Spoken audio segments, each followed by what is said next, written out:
அனைவருக்குமே வணக்கம். சற்று முன் கிடைத்திருக்கக்கூடிய ஒரு மிக மிக முக்கியமான செய்தி ஒன்று வெளியாகியுள்ளது.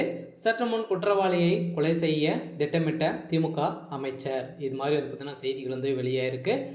இப்போ பார்த்தீங்கன்னா அதிரடியாக குற்றவாளியாக கைது செய்யப்பட்டு இருக்கக்கூடிய ஞானசேகர் அவர்கள் பார்த்தீங்கன்னா உடல்நிலை குறைவால் இப்போ அப்போலோ மருத்துவமனையில் அனுமதி பெற்று இப்போ சிகிச்சை பெற்று வந்திருக்கக்கூடிய நிலையில் பார்த்தீங்கன்னா இப்போ அதிரடியாக திமுகவை சேர்ந்த ஞானசேகர் அவர்கள் பார்த்தீங்கன்னா கொலை செய்ய திட்டமிட்டு இருக்கக்கூடிய திமுக சேர்ந்த அமைச்சர் அதிரடியாக கைது செய்யப்பட்டிருக்கக்கூடிய நிலையில் தான் இப்போ அதிரடியாக குற்றவாளி அவர்களுக்கு குற்றவாளிக்கு ஒரு இருக்கு பெரும் ஆபத்தை தான் தேடி தந்திருக்கு.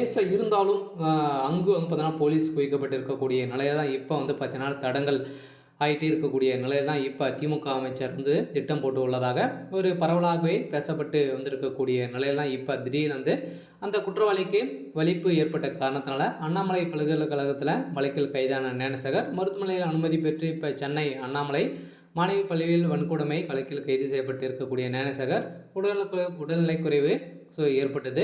இந்த வழக்கின் குற்றவாளி என்பது தெரிய வந்திருக்கக்கூடிய நிலையில் தான் அவர் மீது கடத்தல், திருட்டு மேற்பட்ட 20க்கும் மேற்பட்ட வழக்குகள் போட்டிருக்கக்கூடிய நிலையில் இந்த குற்றவாளி ஞானசேகர் அவர்கள் பார்த்தீங்கன்னா இந்த பாலியல் விவகாரத்தில் கொடுக்கப்பட்ட வாக்குமூலத்தால் திமுக சேர்ந்த அமைச்சர் சுப்பிரமணியன் அவர்கள் பார்த்தீங்கன்னா இப்போ அதிரடியாக கைது செய்யப்பட போகிறதாகவோ ஒரு பரவலாக பேசப்பட்டு இருக்கக்கூடிய நிலையில் தான் இப்போ அதிரடியாக திமுகவில் ஒரு மிகப்பெரிய சம்பவம் தான் நடக்க போகுது இல்லையா.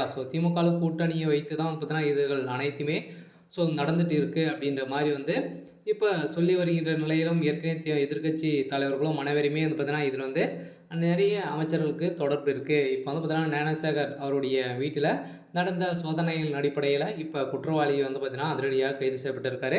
இதனால் இதில் திமுக சேர்ந்த அமைச்சர் சுப்பிரமணியன் அவர்களுக்கும் இதில் முக்கிய காரணமாக தான் இருக்கார். இருந்தாலும் உதயநிதி ஸ்டாலின் அவர்களுக்கும் அது ஒரு நெருங்கிய நபராக தான் இருக்கார் இல்லையா. அப்போ பார்த்தீங்கன்னா அவர் நிறைய போதை மருந்தல் கடத்தலும் பார்த்தீங்கன்னா இவர் ஈடுபட்டு வந்திருக்கக்கூடிய நிலையிலும் இப்போ அதிரடியாக உதயநிதி ஸ்டாலின் அவர்களும் கைது செய்யப்பட்டிருக்காரு.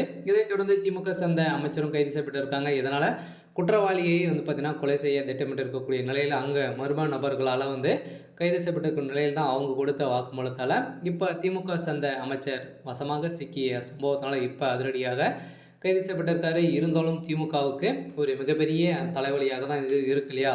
வருகின்ற சட்டமன்ற தேர்தலுக்குள்ளே திமுக இருக்கக்கூடிய அமைச்சர்கள் அனைவருமே கொலை வழக்கில் பார்த்தீங்கன்னா சிக்கி இப்போ சிறையில் அடைக்க போவதாக நீதிமன்றம் எடுத்திருக்கக்கூடிய ஒரே ஒரு எவிடன்ஸாக தான் பார்த்தீங்கன்னா இப்போ வசமாக திமுக சேர்ந்த அமைச்சர்களாக சிக்கியிருக்காங்க. இந்த பாலியல் விவகாரத்தில் வசமாக சிக்கிய அமைச்சர்களுக்கெல்லாம் இறுதி தீர்ப்பாக தான் வழங்க போகிறாங்க. இருந்தாலும் என்ன வழங்க போகிறாங்க அப்படின்னு தொடர்ந்து வீடியோவில் பார்க்கலாம். அதுக்கு முன்னாடி நம்ம சேனலுக்கு இப்போ தான் நீங்கள் முதல் முறையாக வந்திருக்கீங்க அப்படின்னா மறக்காமல் நம்மளுடைய சேனலை சப்ஸ்கிரைப் பண்ணிக்கோங்க. தேங்க்யூ.